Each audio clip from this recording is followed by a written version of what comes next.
call the meeting to order. Any items from the public? All right.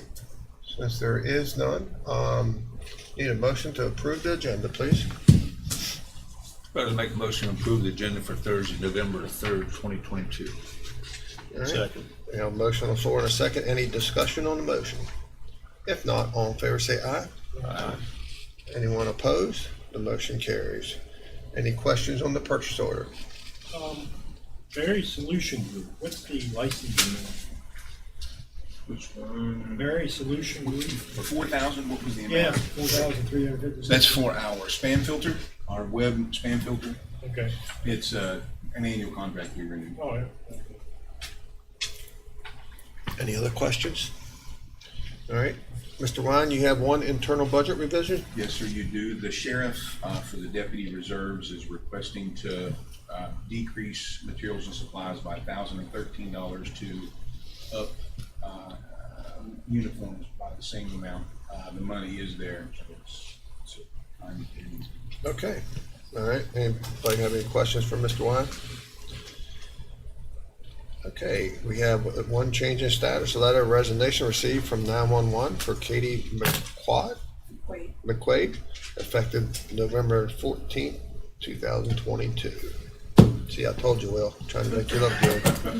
You know, I just had a thought. When we approved them, didn't we approve some new deputies a while back? We didn't add anything to that fund, did we? Yeah. Did we add anything to the uniforms when we did that? All for the uniforms. I don't know about the uniform. I don't think we did. This is reserves, You did not. The budget's what was set for the, deputy reserve. Those are deputy. yeah, reserves. reserves, sure. That's what I'm saying. This one's fine. Yes. But I think we did do stuff for additional, When we did for deputies? deputies, because we done outfitting and all that stuff. I We don't talked think- about I it. have to ask Alan. I know Alan added in personnel. Yeah, I And know. adjusted that. He was working on that a week before last. But we didn't ask him when he comes. I don't remember that conversation. Let's just put it that way. Well, you're getting old. About the material, or you know, the I know the PERS and all that, but as for uniforms. Yeah, we definitely allowed for outfitting of the cars and all that stuff. We Yeah. talked, let's say we talked about during the budget cycle. Anyway. Okay. Okay, we have, everyone was here on October 20th, on 2022. Any changes or corrections on the minutes? We have, going back to the county council calendars,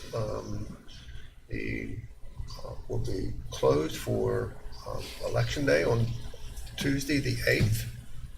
We'll be back in chambers on Thursday, the 10th. And be closed on Friday, the 11th for Veterans Day. Might as well just take the whole week off. Sounds good. And then we have,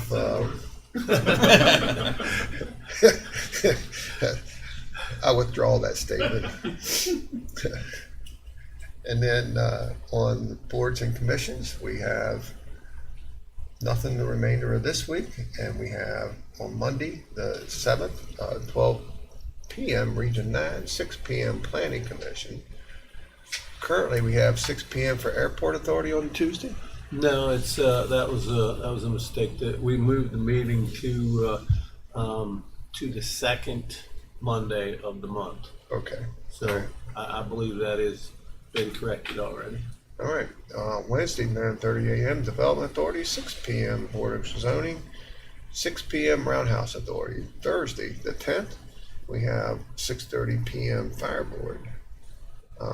Any changes or corrections on boards and commissions?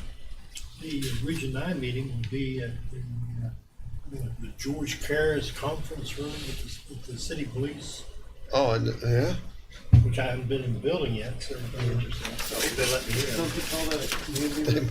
They'll probably let you in, but they might not let you out. Well, you can get in that spot. It's the other door that you got. You may have a little trouble with. All right, we have a voided check from the county clerk's office. Any questions on that one? Ask for a motion to approve the consent agenda. So moved. Second. Have a motion on the floor. We have a second. Any discussion on the motion? If not, all in favor say aye. Anyone opposed? The motion carries. All right, Mr. Hess, good morning, sir. You haven't been with us for the last couple weeks. I was here last week, you wasn't. All right. Had to bring that up, didn't you? The week before that, I think, but we didn't have anything. Anyway, good morning. All right. Yeah, we just had a couple this week. We only had 5 personal property exonerations we had to correct. There were other reasons that's listed there. It came up to $335. $335.50. All right. Entertain a motion for the 5 personal property tax exonerations due to office error. Mr. President, I move to accept the 5 personal property exemptions and for $335.50. Second. Have a motion on the floor in a second. Any discussion? If not, all in favor say aye. Aye. Anyone opposed? The motion carries. Thank Have you. one real estate tax exoneration due to office error. Yep, we do. We have one for Inwood Industry Realty, LLC. It's a commercial property. It was a farm, but it should have went on a commercial card, so we repriced it. But we had to correct the billing for $431.38. All right. Entertain a motion on the one real estate tax exoneration due to office error. So moved. Motion's been made. Do I have a second? Second. Second. Any discussion? If not, all in favor say aye. Aye. Anyone opposed? The motion carries. You have one application for consolidation of property. Yep, just have one for Omar Stockle. See, Will, you're in good shape, brother. Had 2 parcels in the Hardin District, map 20, parcel 4.8, 4.15. And you want to put them together so you just get one tax bill, so it's consolidated together. All right. Entertain a motion on the one application of consolidation of property. Motion to approve the application of consolidation of property from October 27, 2022. I thought he was gonna say his name. No. All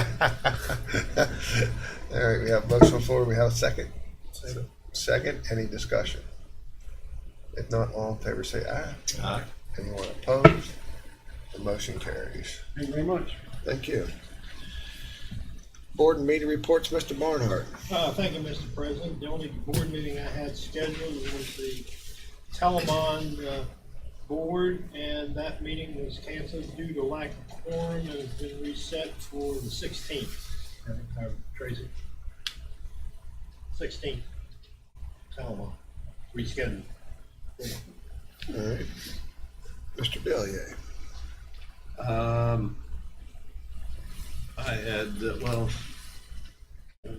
I had, I had no meetings. I'll let Eddie talk about the special meeting we had. All right. Councilperson Gokenhour. Yes, sir. Had a meeting with Development Authority this week with the full board, where Jennifer Smith was chosen as the director of the Development Authority. On Tuesday, Stormwater District and the Sewer District meeting. The Stormwater, they're still working on an issue from over in Back Creek Valley where they've had some pretty strong violations. They're also working with the Army Corps of Engineers to get this resolved. The Sewer District, one of their main jobs that they're currently bidding out, actually they just got bids on, is a project they call Midway, which is on the north end of the county. They're gonna be boring 624 feet underneath the interstate with either a 24 or 36-inch bore. Is this the trailer park? Yes, sir. But they want to get it underneath the interstate to tie in with another subdivision over there. So that will be a pretty good sized project for them. And yesterday, I attended the building commission meeting along with Norwood Bentley and of course Steve Roach and Shannon Brown. But most of that was for my opportunity to learn about how that works for the bonding and issuance of. Okay. And I had an ambulance authority meeting on Thursday, but unfortunately I didn't go because we're leaving my wife for watching 3 little ones for 10 days. So, and I think they're gonna be in front of us today to give us an update on the commercial stuff. All right, it looks like you have the folder for the honorary county, or do we have any appointments or any interviews we wanna do? Let me back up to that. So, I was not here. I'm assuming you guys did the interview last week for Craig Potter. What, Went well. well, when? I've heard a lot of good things about them from Amy, or about him from Amy. So Yeah, he's a former member. Right. I'd like to make a motion to reappoint or appoint. I'll second it. Have a motion on the floor and have a second. Any discussion on the motion? If not, all in favor say aye. Aye. Anyone opposed? The motion carries. I'd also like to reappoint Riley Hamilton to the Senior Services. All right, have a motion on the floor. Do we have a second? Second. Second, any discussion? If not, all in favor say aye. Aye. Anyone opposed? The motion carries. Thank you. Anything else? Should All right. set the senior services board. Huh? I should set the senior services board up. That board functions very well. Oh, good. They do a good job. They do a good job. All right, it's time for the Yeah, honor. nice building too. Yes, I've heard that. I'd offered it to them for $1, but they seem to refuse. Yeah, that's not gonna happen. Time to do our honorary county council person. And Councilperson Gokenhour, it looks like you have the paperwork. I do. So if you want to come up, Councilperson Gokenhour will swear you in as an honorary county council person.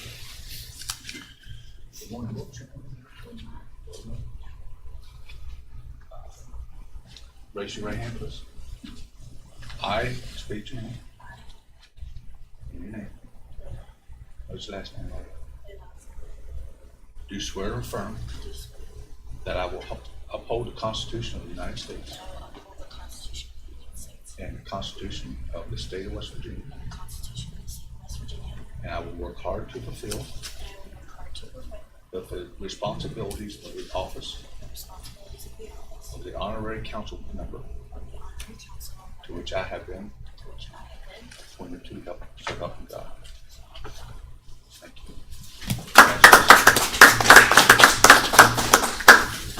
Now, somewhere along the line here today, you've got questions, you've got comments. Make the president know that you want to say something, okay? That's why you're here, to participate and understand the process. So tell us a little bit about you. Well, my name's Layla Solly, and I go to St. Joseph School. I'm in 8th grade.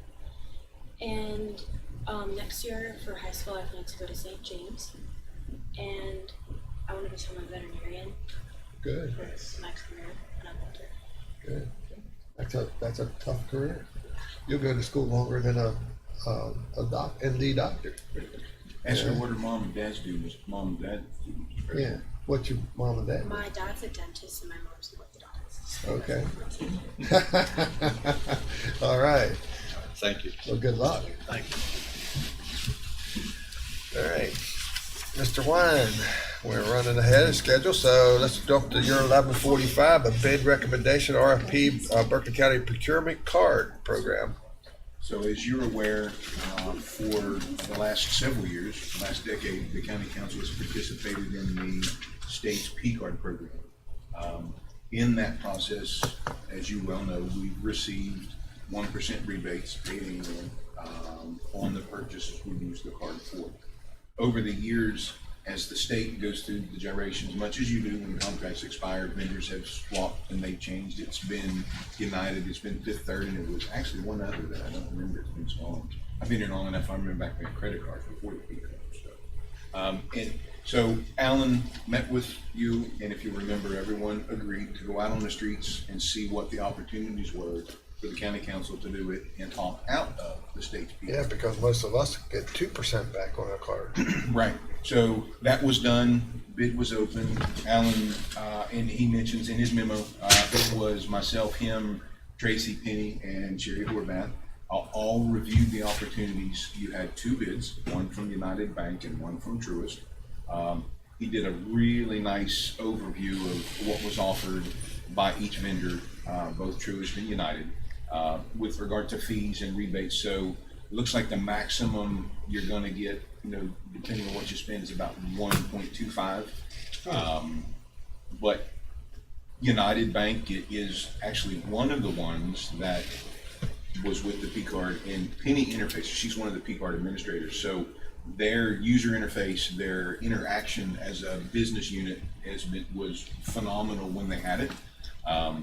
They're easy to deal with. This is another opportunity for us to keep it here, keep another layer of management, not involved. So the county council, your administration would manage the process. So the state wouldn't be involved.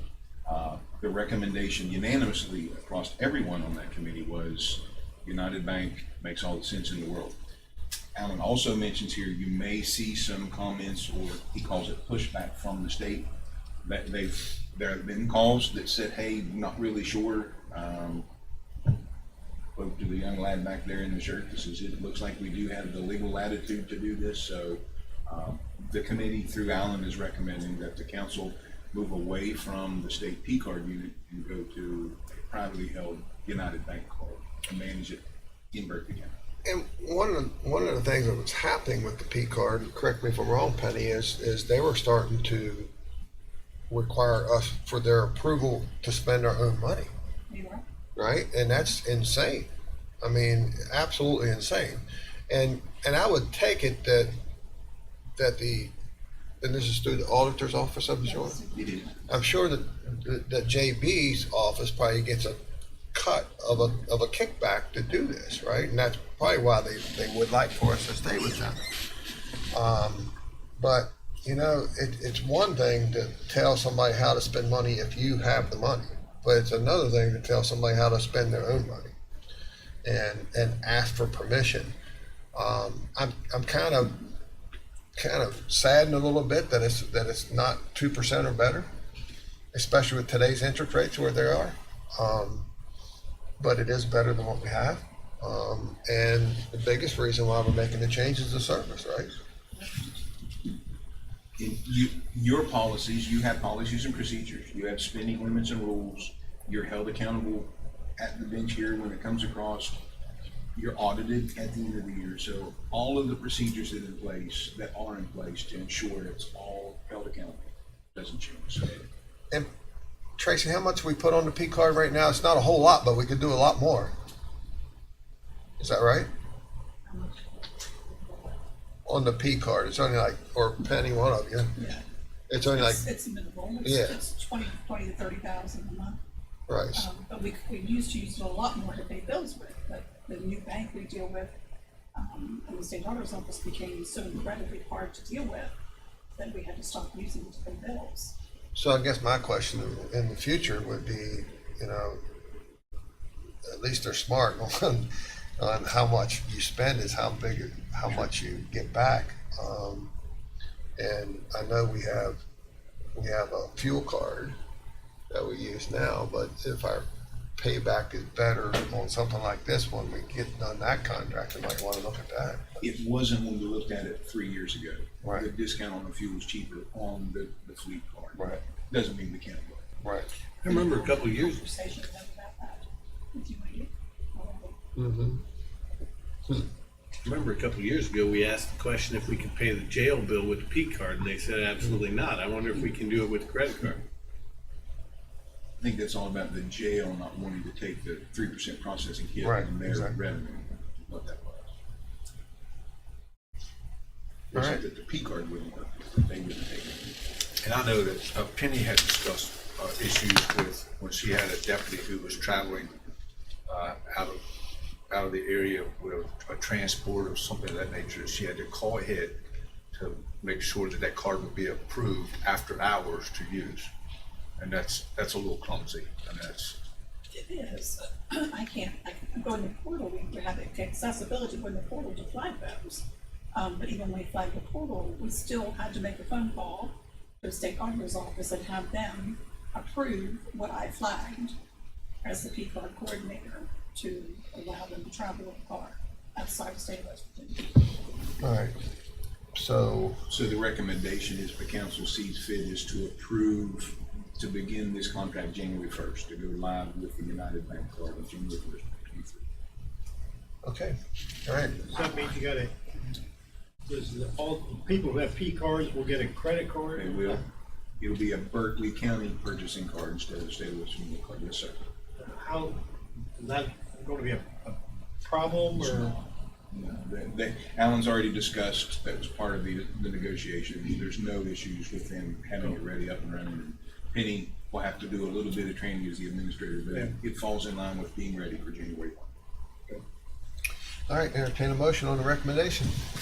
Motion to approve the United Bank Visa purchasing card effective January 1, 2023. All right, have a motion on the floor, we have a second. Any further discussion?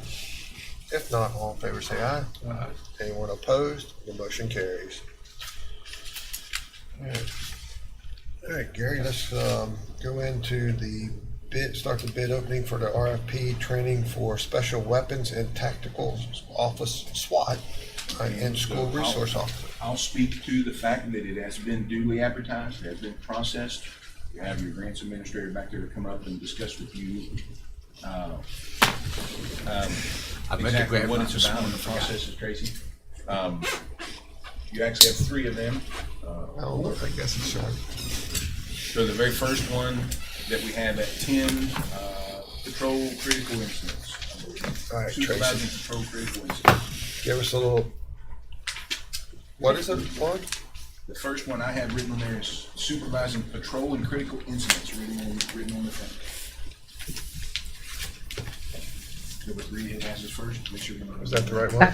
Yes. Yes. Okay, because my abbreviation don't even correspond to that. This one is paid for through the Targeted Violence Terrorism Prevention, and this particular course designed to provide officers with the information and tools needed to manage critical incidents, understanding the methodology used in managing a dynamic tactical problem, and the 4 primary types of critical incidents involving an adversary will give the officers the tools needed to succeed during these events.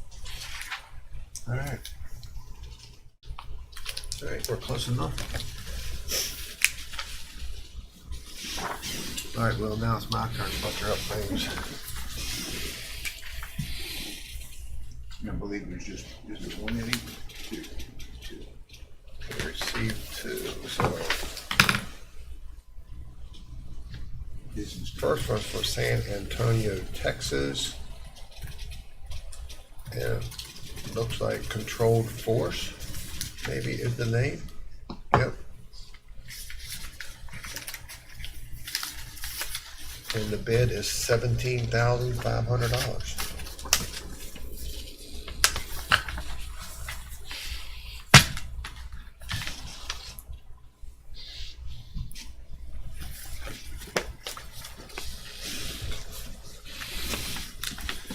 All right, bid number 2 is PFT LLC, Alderson, West Virginia. Alderson, yep, Alderson, West Virginia. Huh? Federal prison there, women's. Yeah, that's down by Camp Dawson, isn't it? Way south. Isn't it? Ken Dawson's in Albright. Who's the famous woman on it there? Mark Stewart. Yeah. All right. So their bid is $16,800. $16,800. All right, that concludes that bid.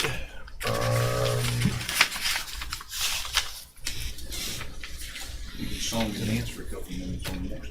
Hi, The next one is hate groups training for domestic terror. Kate Group Training. Hate groups training, it's at 10:05. Yes, sir, I know. Get them open. Go ahead, Tracy.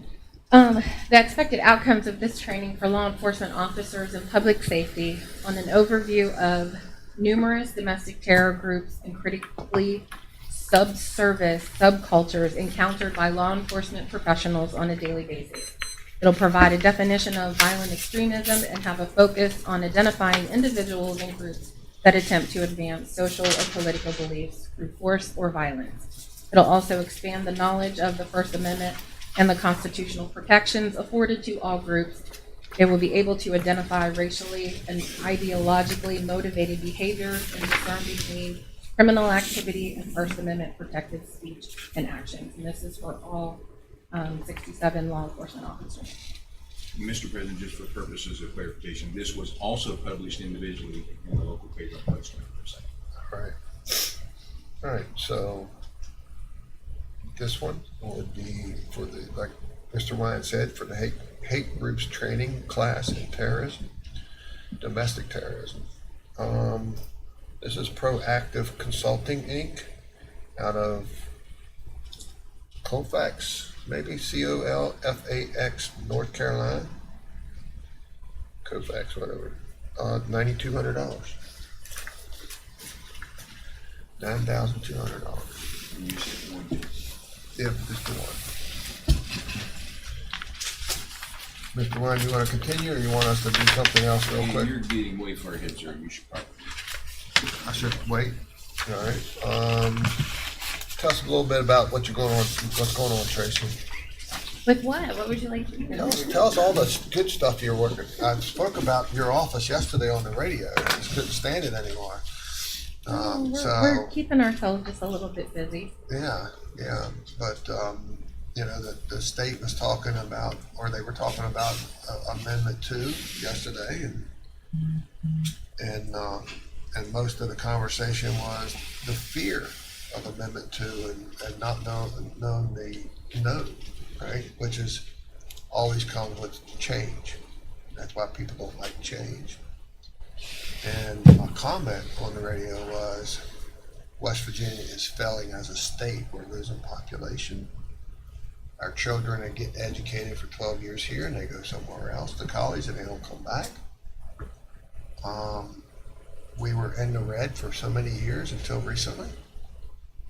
So as a business, if he was running a business, and Dan and I talk about that, he made change during the last recession and he pulled through quite okay.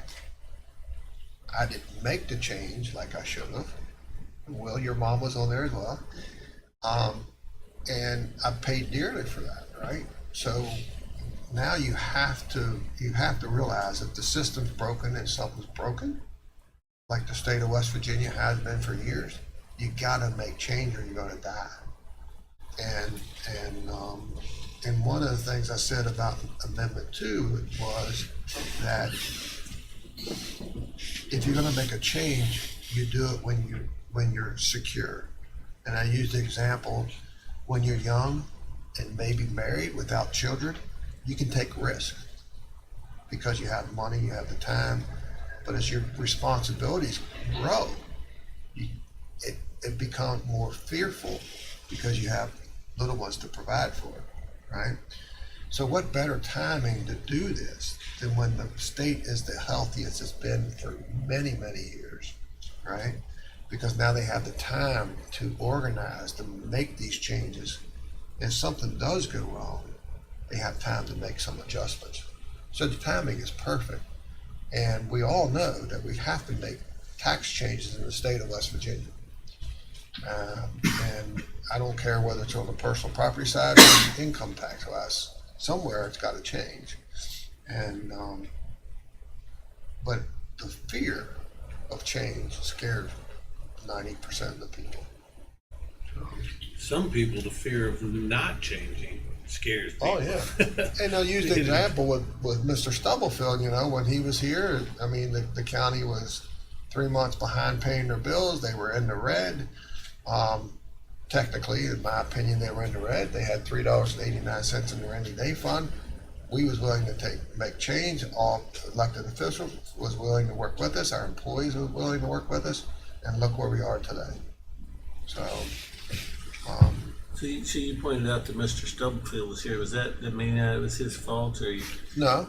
I'm just kidding. No, I'm just he kidding. inherited. He I'm just kidding. that. I'm poking at him here. No, he inherited that, and he was trying. And times back then was different. You know, they were very tough times. It was going through the recession. So they held it together, right? But we just wanted to make it better. That's all. And one of the changes was, and I used this and talked about this, was when some of us got here, I asked the prior county administrator who was our grant writer, and this is where the conversation comes in with you all, and she said it was her. Well, she was running the county as administrator and doing grants, and she would bring in $300,000 a year. If I'm not mistaken, you all probably your office brought in pushing 30 million last year, if not more. That's a healthy change, but you had to be able to spend the money and willing to spend the money to be able to help turn us around. So, Well, you gotta have the vision too. You gotta look down the road and see the benefits, and sometimes so much is going on in front of you, and you've gotten in that rut that you just don't see down the road and what can happen. right. Yeah. So, So I'll burn up some time. Since you have a couple more minutes, yes, there's sir. a couple things that slipped my mind that I'd like to mention. All right. Jim Klein resigned from the airport authority, and I'd like to make sure that we send him a letter and thank him for his years of service there. He's done an excellent job. He's went through this whole, he was actually chair going through this whole growth cycle that we went through out there, and did a very good job with it. So What was the reason for it? just decided that he wants to concentrate his life on other things. Oh, because he's also running the region. All right. I didn't know if he was considering leaving us or not. I knew. And I'd also like to point out that we should adjust the Roundhouse Authority meeting from 6 to 6:30 moving forward. Okay. All right. Can I ask a question? Absolutely. When you say we're in the red, like, do you mean as a state? And like, what do you mean by like a calculation? No, well, in the red from the state and the county was they were losing, I'm gonna say, their cash flow. They were sliding backwards. They had more bills than they had income. Right.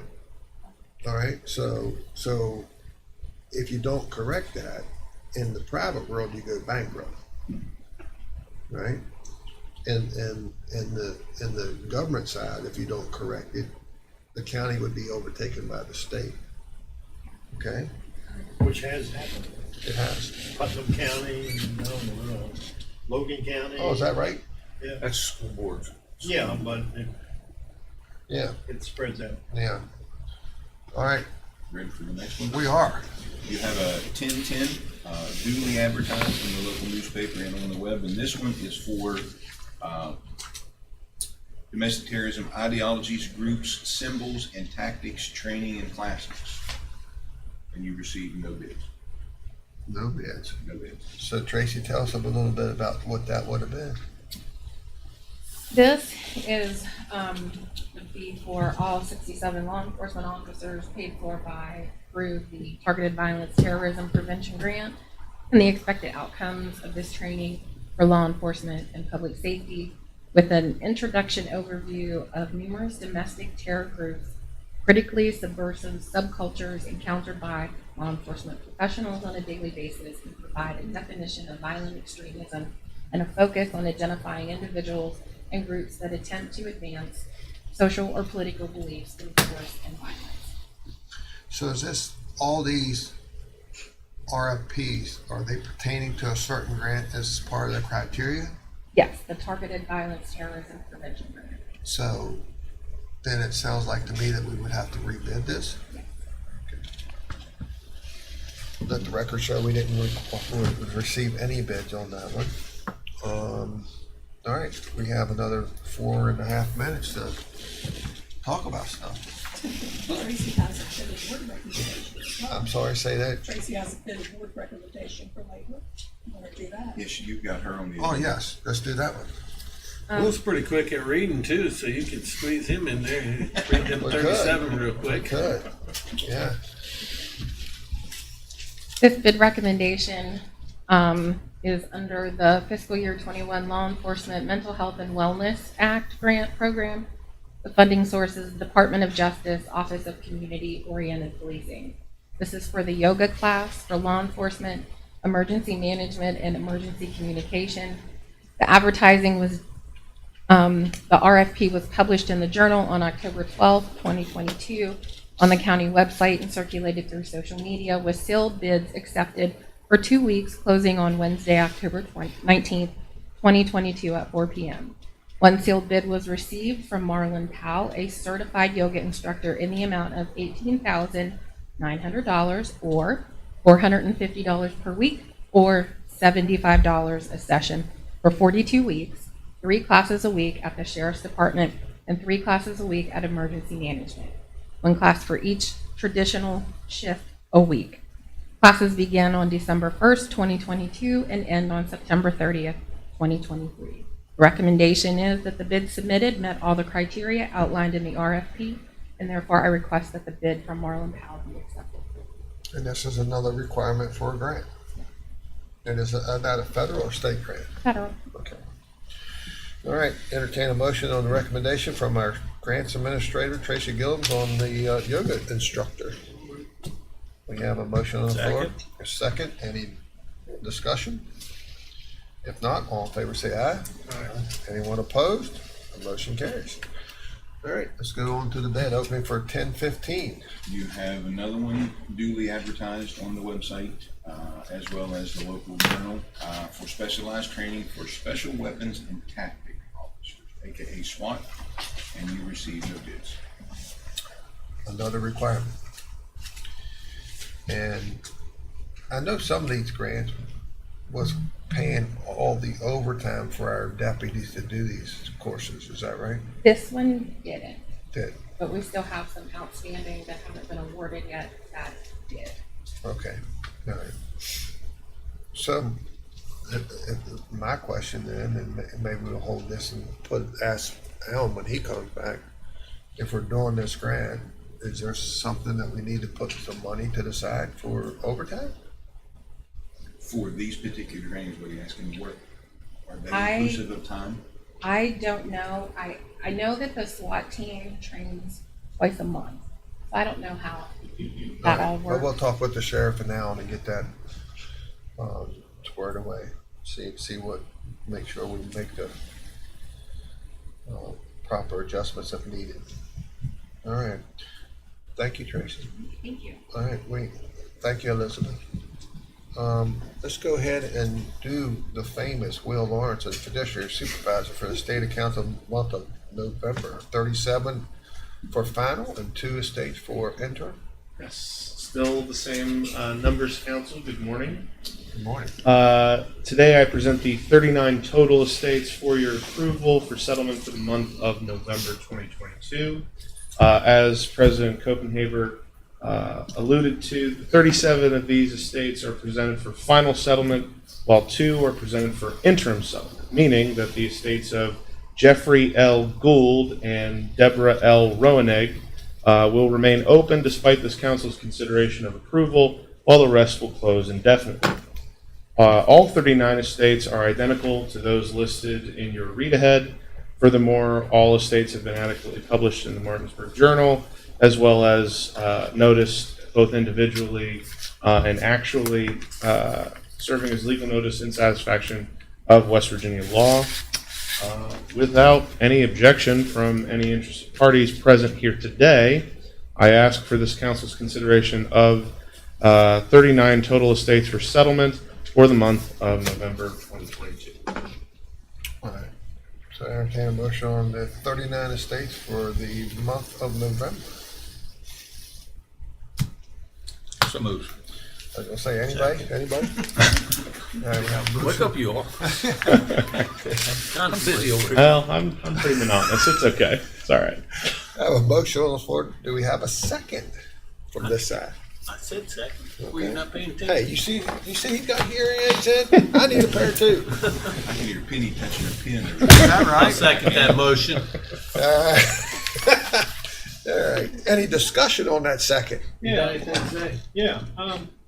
I see one estate here, claim received past claim period deadline. Does that That- happen very often? So yes, oftentimes the estate description comes through on reopened estates. So sometimes when folks close estates, there are creditor claims that come after either the claim period is over or after the estate is fully administered.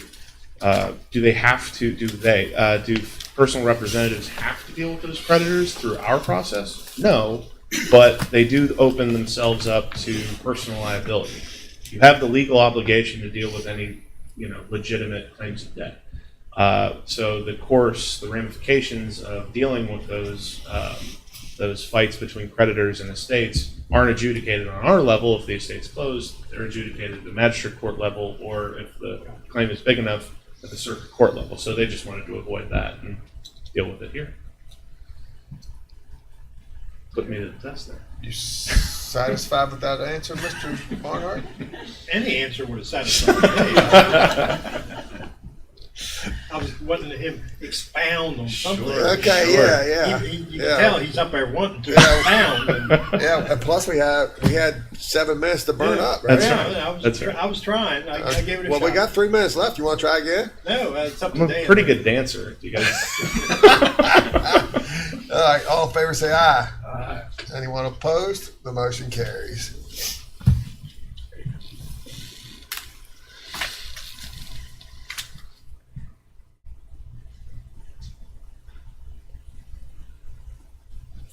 All right, thank you. Have a good morning. All right, you too. No estate hearings to schedule, is that right? No, sir. All right, thank you, Will. Thank you. All right, Mr. Wine, you have a 1020 bid opening for RFP for vehicle outfitting and equipment. So you do both advertised on the website and in the journal, driven by 2 factors. The first one is to outfit the 8 police interceptor SUVs that you approved recently. We learned last time not to let grass grow under our feet. We thought, well, the cars are 6 to 8 months out, so we'll wait till we get closer. And then we got caught with the outfitting stuff was just as far out. So this is to outfit the pre-approved vehicles that you've already approved, as well as to outfit the 6 2018 EcoSports that we're moving from engineering to the deputy reserves. We just got notice that from Chevy, or GM, if you will, that the Trailblazers ordered for engineering should be delivered very soon, even though these parts that are in here, they exceeded the $15,000, so we just attached them to this bid. It's just yellow lights on top and some flashers in the back. So it's to outfit the 8 new ones that are ordered and coming, and to outfit the 6 SUVs leaving engineering going to the deputy reserve. Because we were outfitting.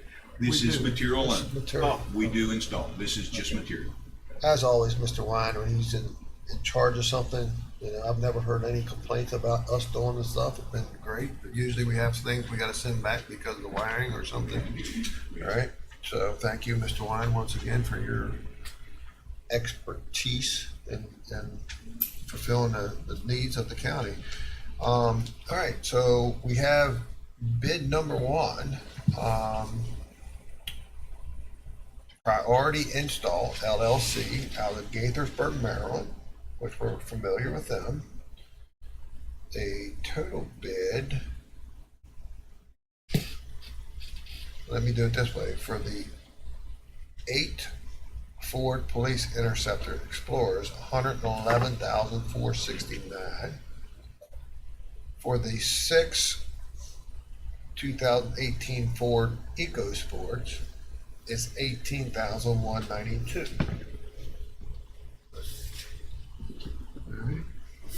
And by the way, did we get chocks on that Ford you draft? We did, All right. and 4 new tires. 20,000 miles. Right. Not that we're saying anything about that already.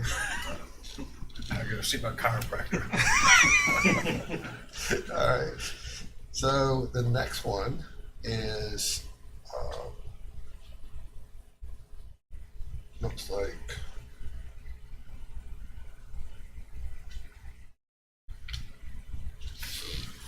would be First Mobile Technologies. Okay. It looks like actually First Transit, and they're out of Cincinnati, Ohio.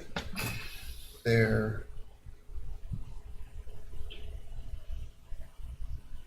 okay. Their prices for the 8 Ford Police Interceptors is $89,833.84. And it appears that they have a delivery fee on that for $1,672 on top of the 80, I guess on top of it. And for the 6 Ford EcoSports is $18,323.58 with a delivery of $165.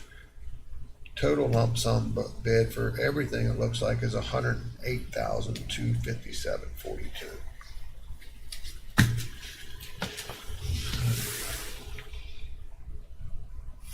Can you split them up, or is it all done by one? That's why they're separate. All right. So that concludes everything I think that we jumped around on before break. So let's go into break and we'll take some photos.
we're back in session. Next on our agenda is Jennifer Swisher, 911 Director, Emergency Communications Schedule.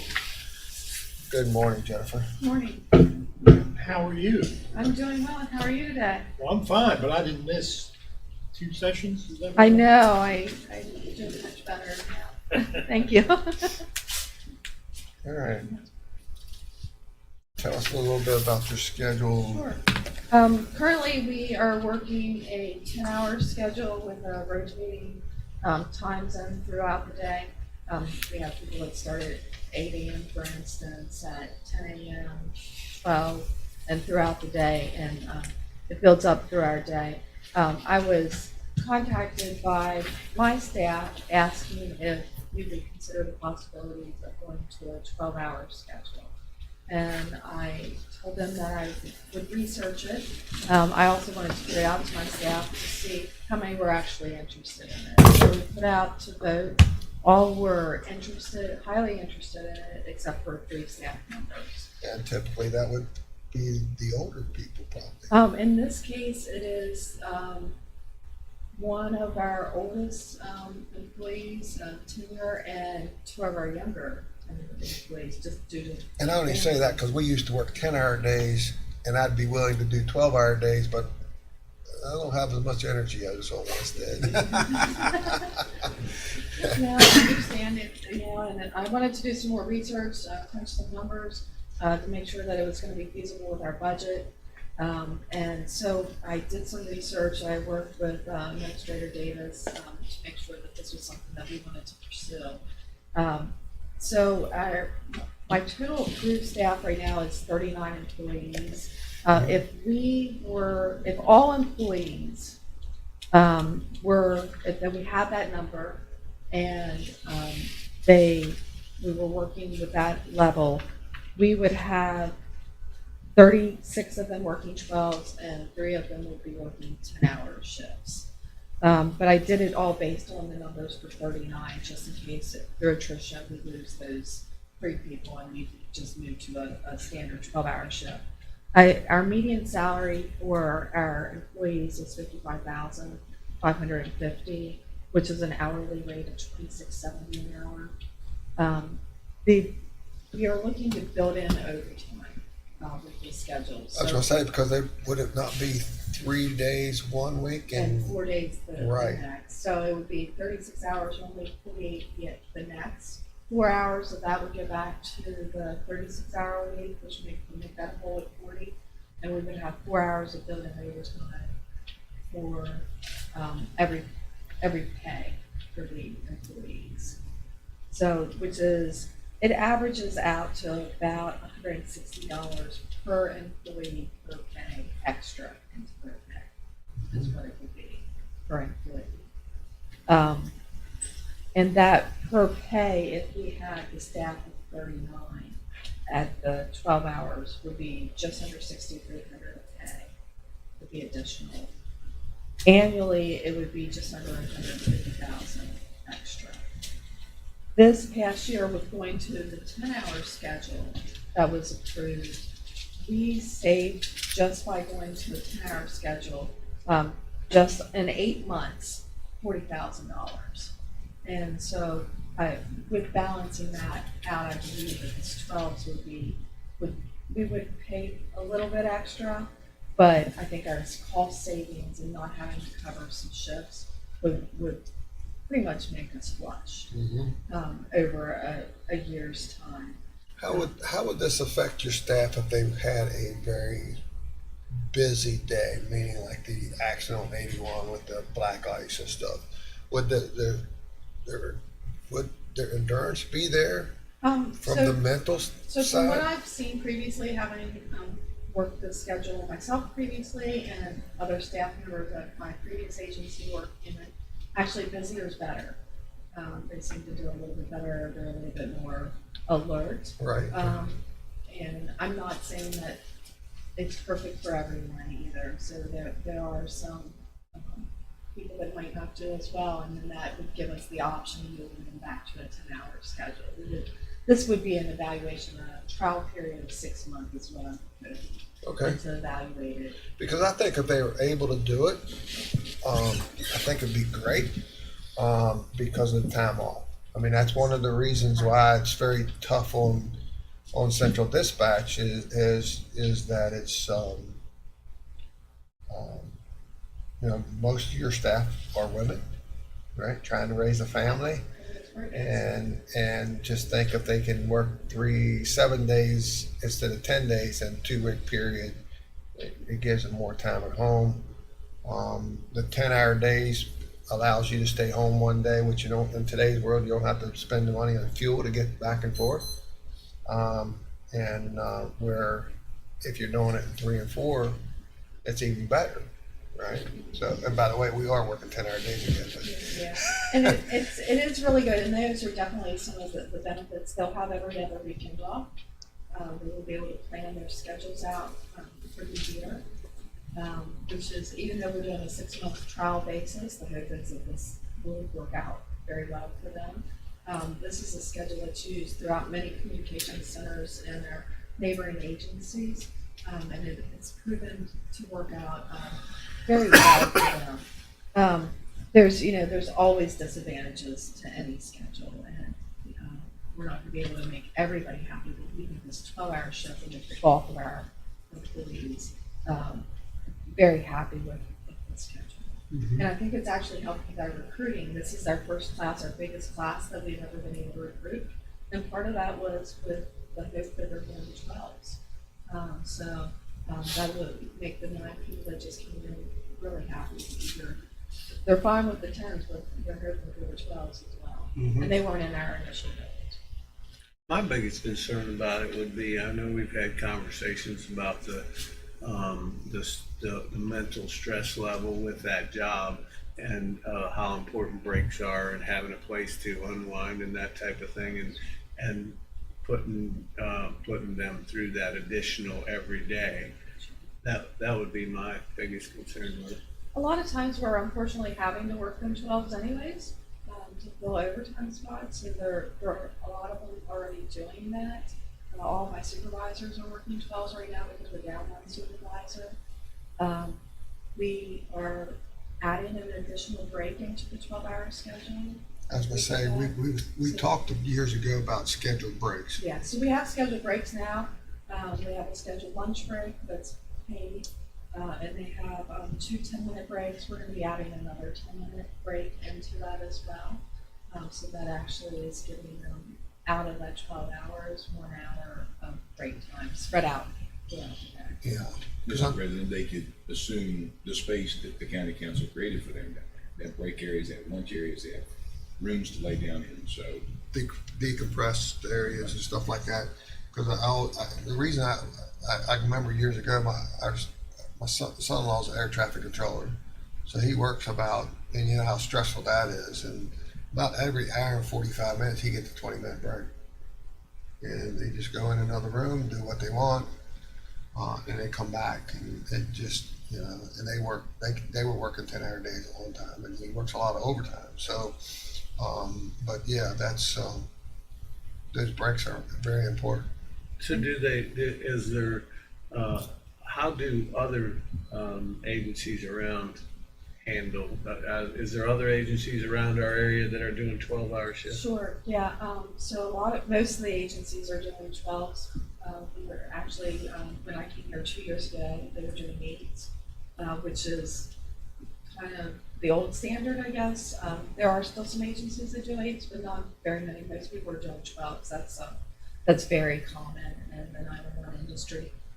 They do breaks. My previous agency did the same schedule, and they offered breaks, but didn't make people take breaks. And out of their whole group, I would say at the time, so this is previous, there was maybe 2 or 3 people that would take breaks, other than restroom breaks, but take true breaks. Mm-hmm. Outside the room, most of the people would stay in the room. They also ate in their room. We don't allow that, so they go to the lunchroom or to their vehicles or one of the other many rooms that we have available to take their lunch, dinner breaks. So what, do you take a half an hour lunch? Half an hour, Okay. yes. And they have a portable radio with them, so if something They're bad always on happens, duty. they can come into the room. And I'm not saying every day that we can They plan it out as much as possible when they are gonna take the breaks, but if something happens, we all know emergency services, you're gonna have to be there, you're gonna have to work through sometimes your lunch. But we make some special accommodations if those things happen. We want them to have their breaks, I want them to have their breaks. Right. So at the end of that 6-month trial period, will the employees have an opportunity to voice their vote Yes. again? So we'll probably, my recommendation or my request to you is to implement this in the next month to 2 months, and then send out a month before. So it wouldn't be a true 6 month, it'd be a 5 month, and then send it out, and then give you guys an update. So you're thinking about, are you asking for us to give you direction to do it January 1? That's what I would be looking for. Mm-hmm. Okay. So what's Alan's thought on it? He's good with whatever you. Recommendation? Have the money in your budget? Yes. All right. Any direction? Who wants to start off on the direction? Anybody have a problem with it? Since she got Okay, power to you. 36 out of 39. No, I appreciate the fact that you're looking at different ways to accommodate not only getting the job done that you're hired to do, but finding ways that works with your staff. You know, they all, you know, we've childcare has always been a big problem, you know, which we've had discussions about that in the past. You know, stress levels have always been issues. So I think that any way that you can find to keep your employees happy, I'm all for that. You know, To they can- take the risk of change to improve Yeah. the way you typically have done things. Yeah. And sometimes it takes a reevaluation, and, we just started with the 10s, and that's worked relatively well. But we think that this is a better option for them, and, I'm really encouraged that, you guys are allowing us to look at some of these options. And it's exciting for them and for us, and I think, retention and recruitment is a big thing for 911 industry as a whole. And this is something that hopefully will help us continue to do that as we grow as an agency. Mm-hmm. All right. Well, looks like the direction from the county council would be to try and let us know. Well, let the council know how it works out. I would let you know today. No need to let me know. All right. Well, thank you very much. I appreciate it. Thank All right, you. thanks. Thank you. Accreditation. Yeah. Yes. All right, next on our agenda is Brian Costello, Executive Director of Berkeley County Emergency Ambulance Authority. Follow-up discussion on the proposed ambulance commercial fee. Looks like you and your staff has worked hard on this. And it's work continued in progress, let me say that. And you know what, Brian, it's more than likely gonna need to be tweaked, Oh, yeah, definitely. We know that just by what we're finding. Before I get started, I want to introduce some key people to you. Of course, our field chief, Chad Weinbrenner, our operations manager, Troy Schreck, and our 2 fee specialists, Cassie Custer and Daniel Fry. They've been very integral in getting information and researching and trying to get things to me that we need to kind of give you some information to see where we go. Yes, Who's sir. the man in black? I just introduced him, the man in black. But so in front of you, you have a couple handouts. We'll go with this one first, and then we'll get to this is just a small portion of something we'll show. But see the nice little fall decoration stuff there. I thought Penny would appreciate that. So we'll start. We'll go ahead to the next slide, please. That's our agenda. We'll have an introduction, our primary goals, a timeline, and a summary for you. At any time, please stop me if you have some questions or things there. But in our introduction, you see, as of July of 2022, this council tasked us at the Ambulance Authority with researching, conceptualizing, and developing a commercial ambulance fee structure. The purpose was to help offset the encumbrance of ambulance service costs to the county's households and possibly allow for an abated fee for those individuals who currently qualify for the homestead exemption and meet all prerequisite requirements to be laid out in the special emergency ambulance user fee ordinance. Let's move on. So of course, our primary goal is our fee structure. And then we'll go on. One of the challenges that we're facing right now is the assessor's office classifies property based on usage because there's no zoning laws in place. So we tried to narrow down how do you guys do it? And they said it's a judgment call. It's based on location, building site, and usage of that building.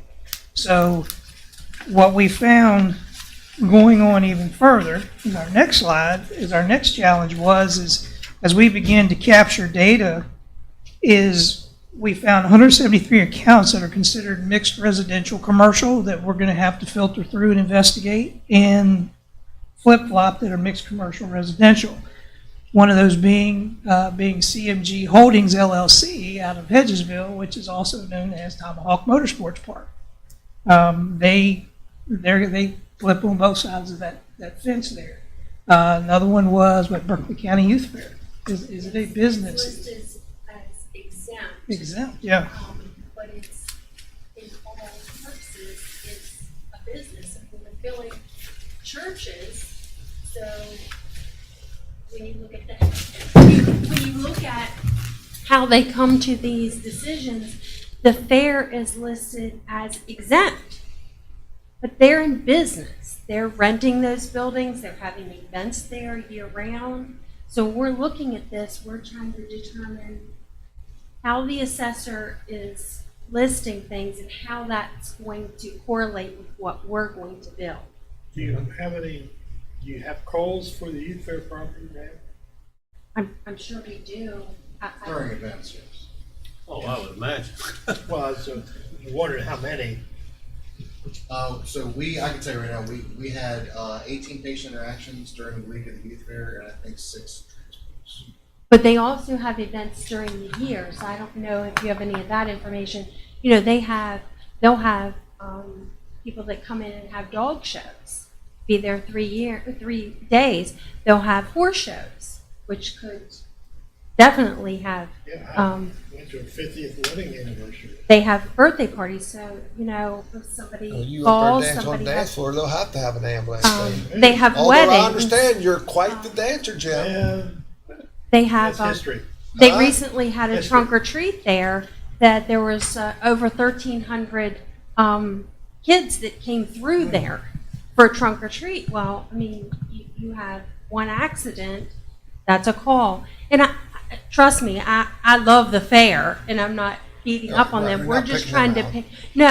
We're just trying to pick up on, are we doing this fairly? Are we looking at all of the data, and how is the assessor listing these things? How did they come to the reason that they put on that piece of paper? Right. That's a good point. I mean, I know Shelley Acres out there has huge concerts out there at times. And I would think that there's probably calls for that as well. And they're probably listed as agricultural. They may be, I'm not sure, but Is there an opportunity there to do, instead of an annual fee, an event fee? we talked about that early on. We talked about event fees. We have not put that in this mix. It'd be hard Early to- on in the discussion, we talked about It'd be that. hard to track that. Where I could see you just have an annual fee and it's up to them to collect and cover their cost in a per event. Mhm. It'd be cheaper in the long run and it'd be easier for y'all. I mean, for instance, the 4-H camp frame, they are listed as commercial, correct? So they're listed as commercial. So when you look at that facility and the usage there is much less than what's at the fairgrounds, and it's a much smaller. So when you just look at these things, we're just trying to get some uniformity. And Joy and Brian, we said from day one, this wasn't gonna be easy, right? No. There's a huge, I mean, you're inventing something that's never been done. And with change, there's gonna be people that don't like it, right? Well, I think our thought is there's going to be people that crosstalk that say, well, I got billed, but you didn't. Right. Well, maybe they got lucky at that point, but we will eventually catch up to them. Sure. That's why we want to let you know some of the challenges that we have, because ultimately they'll be calling you guys to say, hey, why did my neighbor who has this business not get a bill, but I did?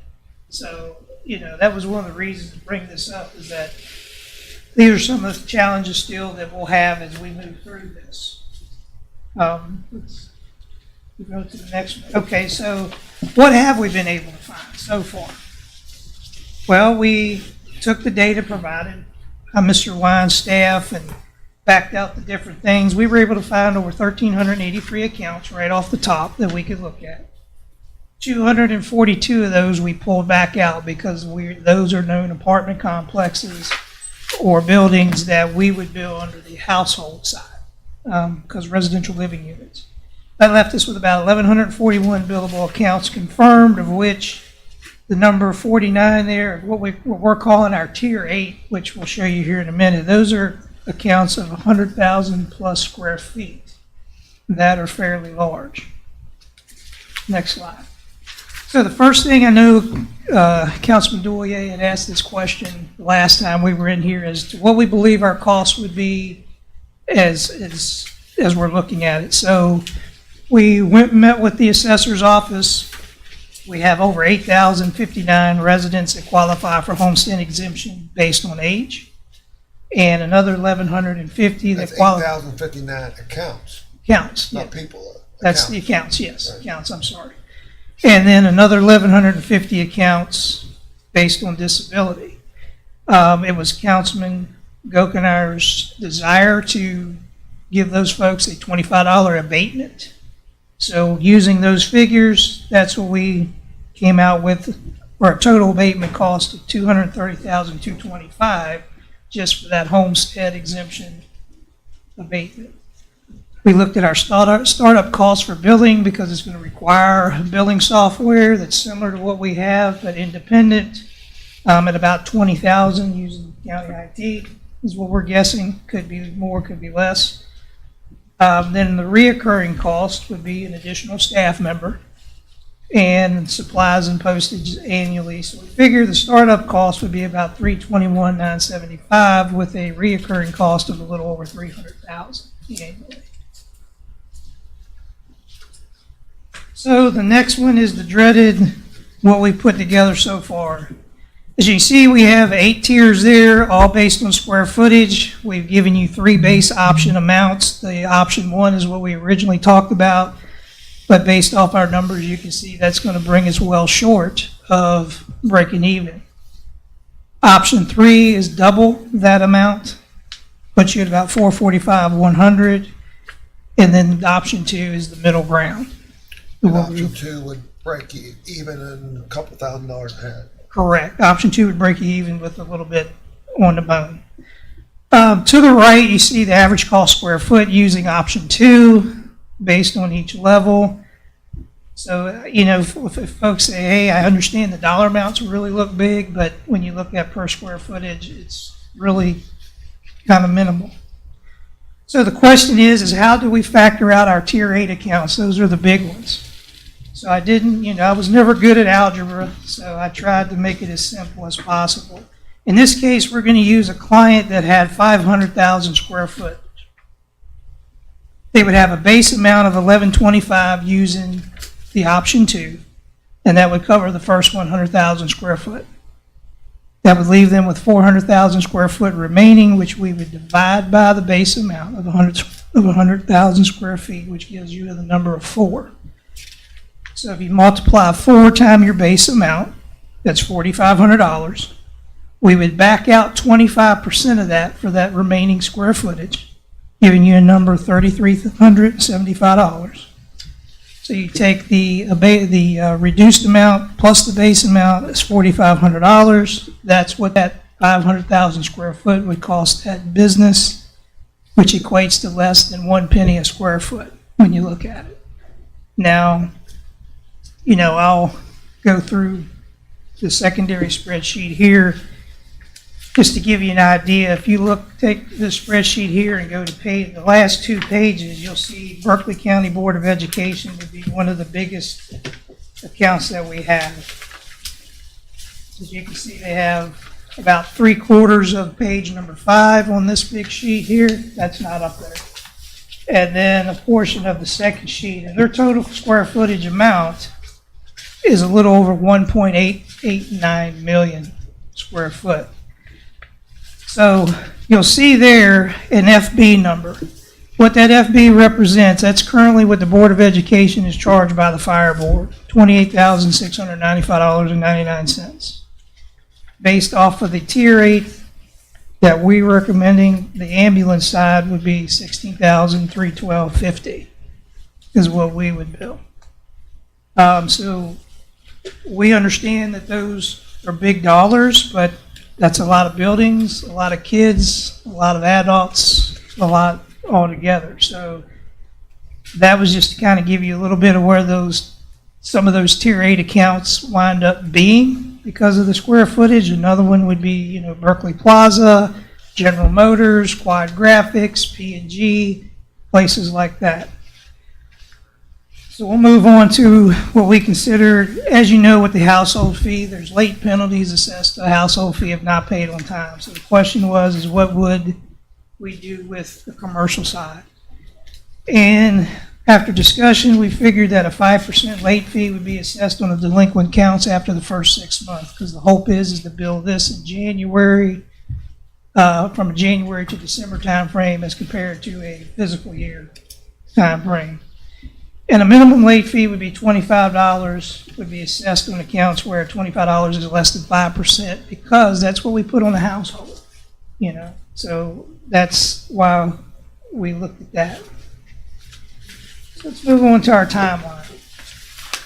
This is our proposed timeline. As you can see, in July of 2022, we began researching billable accounts. We did our cost versus revenue analysis and developed a usable structure that we believe is usable.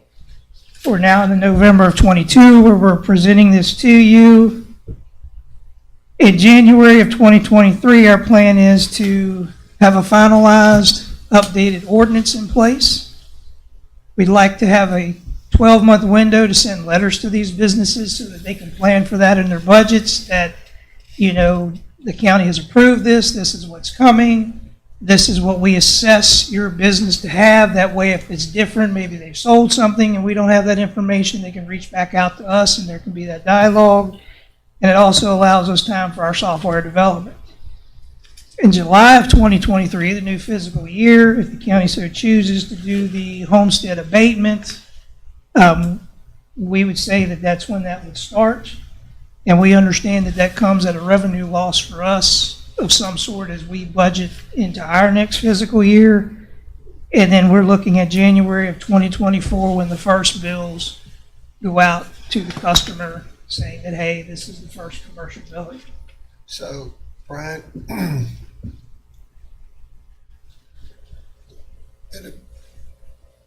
is the assessor only picking up, how are they picking up the commercial stuff? Are they looking at class 3, or are they looking at business names that own the company?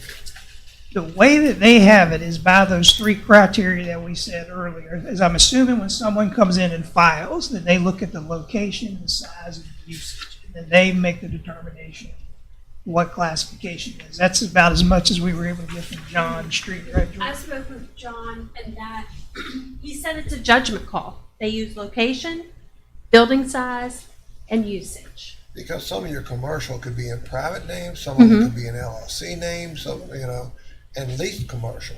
He did not say anything about names as far as if it's in John Jones or if it's in, John Jones LLC, if that made any difference. Those 3 things are what he told me determine their decision making. And I guess the other thing we've talked about in the past is one of the things that's going up a lot recently because of the growth in the county and the subdivision restrictions of no sheds being in the backyard and stuff like that. some of the developers now are putting in storage units within the subdivision because that will meet their criteria. But however, if you ever watch the ingress and egress on a self-storage building, you may not have a car go in and out there, but once a week, once a day. So would those be treated differently than, let's say, a place like Macy's that would be a large, that also has employees versus nothing at all? Good question. Right now, no, because it's, as we said, you can get into so many factors when we look at something, and one that I had showed Councilman Cook in our previous, it was called Iris LLC. When you go into the BIOS and the other software and start pulling that stuff apart, you see that Iris LLC consists of 3 bars, a restaurant, and a couple other things. So that really made it hard for us to get into where we wanted to bill like items. When you start looking at employee counts and you're looking at additional things that come with that, as far as, is it just that there's employees or is it the number of employees? You know, And that changes all the time. it does. It changes, and then you're putting it on businesses to validate that with you on an annual basis. And, you know, it's something that you could eventually develop into. But I think at this moment, we've tried to keep it very generic and very basic in scope as to how we go about doing that. And as I said, we may not capture that business that's considered exempt at this point until we find it and then investigate it a little bit and realize, hey, this is a true business. We need to get them on our system and get them better. Right. So let's go on to the next one there. So this is our homestead abatement exemption criteria. We'll go to the next one. We did the same thing with this that we did with our exonerations. If a homeowner owns 2 homes and they want to exonerate one, there's 3 factors that we look at.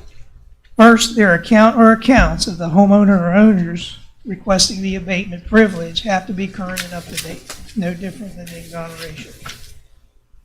The homeowner's request for the abatement has to be submitted or revalidated annually because, as we know, in this day and age, you have a couple that qualified. One of those spouses may pass away, the other spouse lives, and a younger family member moves in to care for that aging person. When that person unfortunately passes away, they maintain residency in the home. Now, they may no longer qualify for the abatement, but if we don't know that or we're not revalidating somehow, we could potentially be giving an abatement to someone that wasn't qualified. So that's why we want to ask for them to simply say, hey, we can also get a list from the assessor's office that also validates that as well. So this is a questionnaire that would be sent out annually? Correct. And it's just, I think Cassie even said it's as simple as putting a block in the system. Yes, they're on there. And then, of course, if they own more than one home, because they are doing rentals or something, we would exonerate their abatement on that primary residence. That was theirs. But we wouldn't do it for the 6 or 7 homes that they're renting. Right. Yeah. But there is probably some people that has the primary residence and a second resident in the county, which Correct. to me that makes sense, but I'm sure there is some people. Well, there's gonna be people that have their primary in the city and then their rentals in the Along county. the river or something. Yeah. And like I said, this criteria is the same as we use for our exonerations on the household fee side, so this would be nothing new. I think one of the things, and if you tell me it's absolutely no way it can be done, I'll give that some merit. But one of the things, going back to what we said before, and I know that you may be able to pick some, and it's going to be open for discussion, heated discussion. But I think one of the things that we got to watch is just basing it purely on square footage is an easy way to do it with the fire board because they're protecting that square footage of the building. Your service is protecting the people that are at the building, right? Correct. So I think that we have to at least tried to do something there. Again, and I've heard from some investors years ago, why am I the one that has to pay the ambulance fee when it's protecting the people? I'm doing the collection for the county. And if I had it my way, it'd be on personal property, right? It's an easy, fair way, but that's mixing the tax department. Well, that doesn't work. So, but anyway, I think my example was a good example, because I've been doing some work at storage buildings for other people, and you very seldom see a car go in there. Very seldom. It's like they put their stuff in there and they lock it up and forget about it. So I'm just using that's the best example I can come up with right now. Sure. Yeah, and you could take like on tier 2, a 7,500 square foot restaurant that might seat 100 people, and they're at 200 on option 2. They're at $225. So I don't know where we find that balance, It's hard. It's Yeah. real hard. but I will give you credit. You've done a lot of work already, and I think that there's still some more work to do. Maybe on if you could find a way to break it down, like on assembly occupancies, that would cover, the 100-person Is there anything? hotel. Is there anything out there? Any criteria out there that kind of breaks different businesses down? Like I said, the only thing that we've found at this point is we can look into an LLC or something as it's named and determine what that square footage is. And we've done that with some of the stuff because it didn't pop out as whether or not it was a living unit versus a business unit. So we've had to do research on it. So like I said, this gets back to why we're looking at that 1-year window to try to narrow down. Is if there's more criteria to get into it, say, okay, as we said, Iris LLC, bar, restaurant. Do we say, okay, how do we assess that Right. and get into it?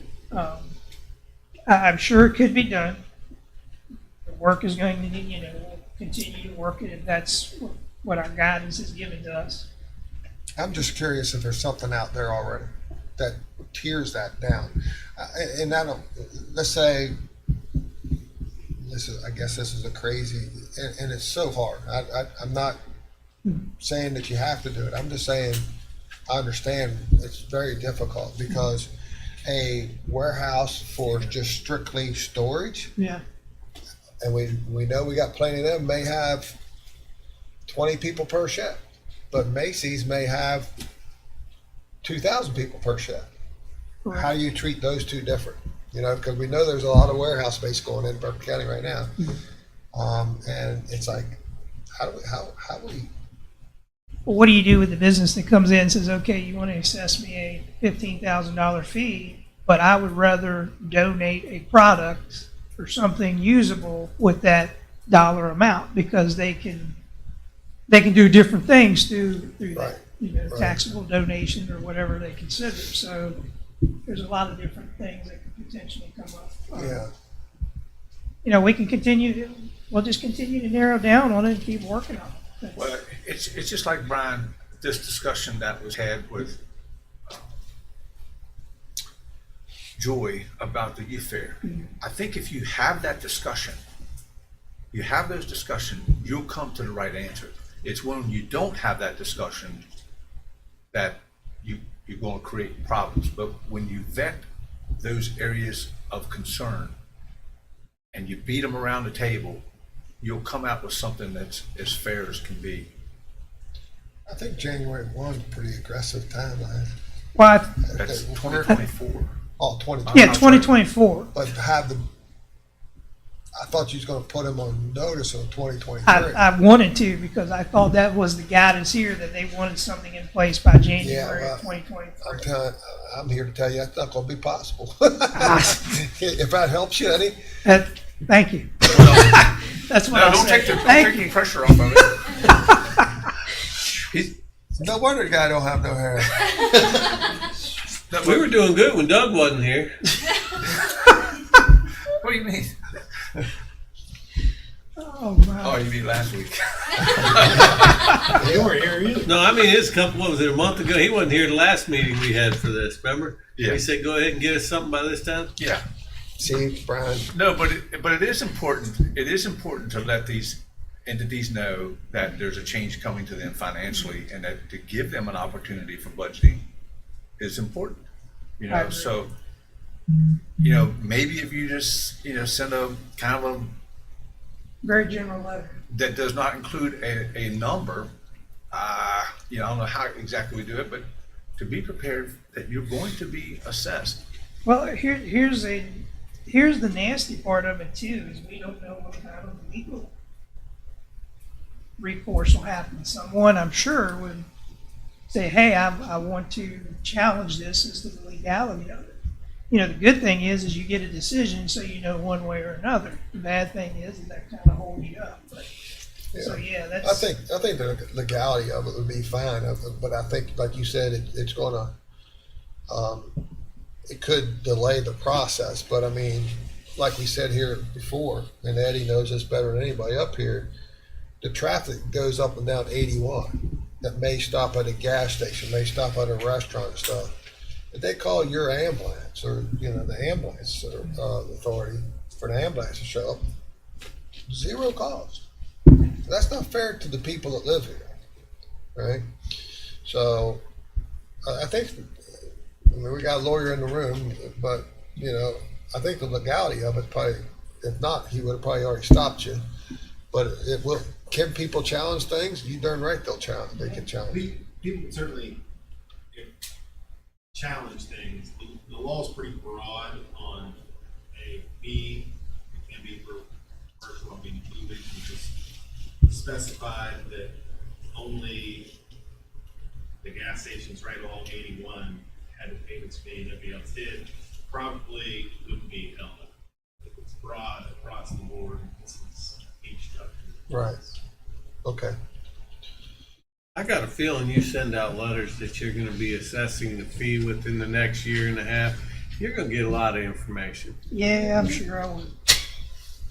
Yeah, but that's okay. That's That's part of it. the process. That's, I get it. That's what I'm saying. we have put out, I'm not saying it's a bad thing. we put out requests to get public input with nothing coming back yet. Maybe letters going out and generating something that's like, oh, now maybe we need to come to the table and talk about it a little bit. So if anything, maybe we'll get some of that. Part of your confusion will be places like Walmart, one in the city, one in the county. Well, that's actually in there. So we've been able to do that. Same thing with Target, Dairy Queen. Dairy Queen. No, I didn't see that.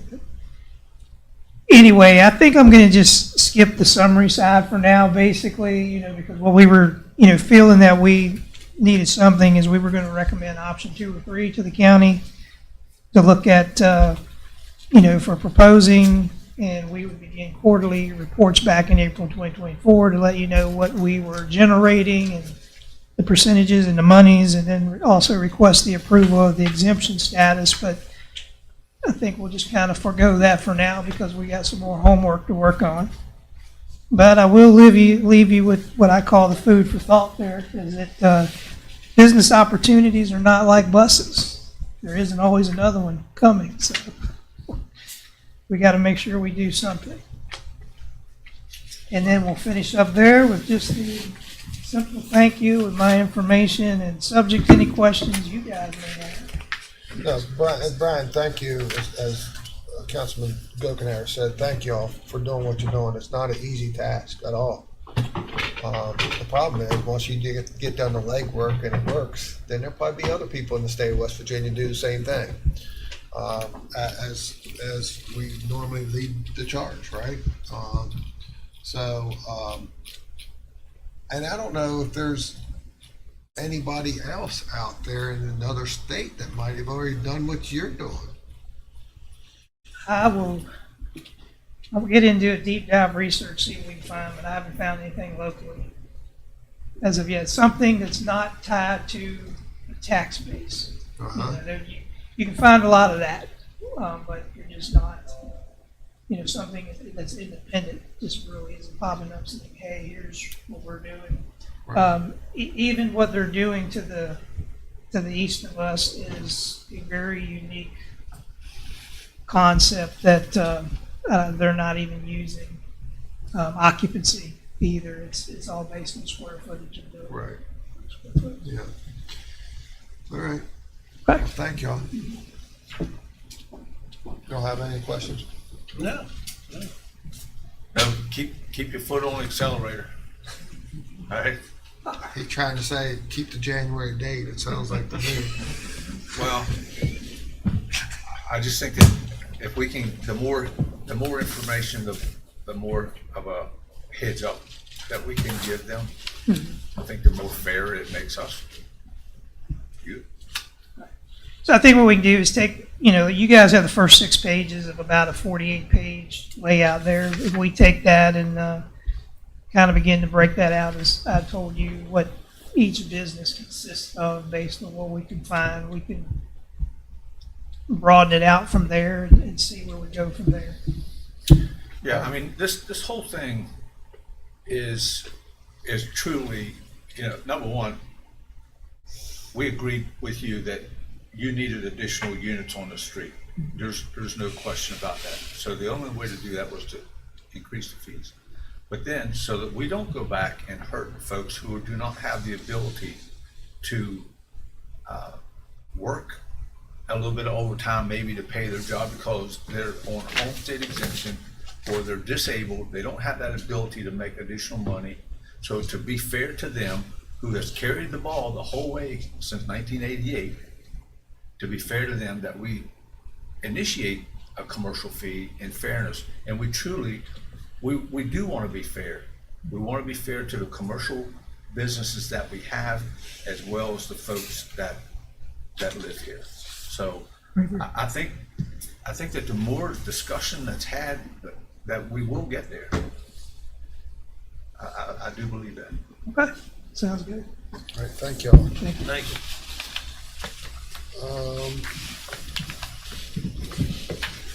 Mr. Wine, is there any reason for executive session? No, sir. Mr. Delegetti? The reason. All right, Mr. Barnhart, No you're up. reason. I moved to recess. We are recessed. Got no reason. No reason at all.